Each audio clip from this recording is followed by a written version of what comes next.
দঙ্গল সিনেমায় আমির খানের মেয়ের চরিত্রে অভিনয় করে ব্যাপক সাড়া ফেলেছেন ফাতিমা সানা শেখ। এবার আমিরের নায়িকার চরিত্রে দেখা যাবে ফাতিমাকে। আমির খানের পরবর্তী সিনেমা ঠগস অব হিন্দুস্তানে দেখা যাবে ফাতিমাকে।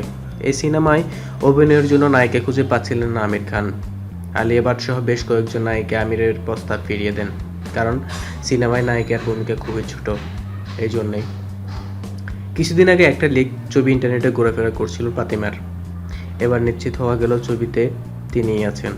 এই রোলের জন্য গোড়া থেকে অডিশন দিতে হয়েছিল ফাতিমাকে, কারণ ছবিতে নারী চরিত্রটি নেহাত সাদামাটা নয়, বরং অ্যাকশনবাজ।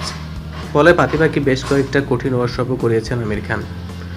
ছবির চিত্রনাট্যকার কৃষ্ণ আচার্য বলেন, ফাতিমাকে বেশ কয়েকটা অ্যাকশন ওয়ার্কশপ করানো হয়েছে। অডিশনের পর আমরা খুব খুশি হয়েছিলাম ছবির পারফেক্ট নায়িকার ওর মধ্যে পেয়ে। ফাতিমার জন্য এত বড় ব্রেক বটেই, কারণ আমিরের পাশাপাশি তিনি স্ক্রিন শেয়ার করবেন বলিউডের বিখ্যাত অভিনেতা অমিতাভ বচ্চনের সঙ্গেও।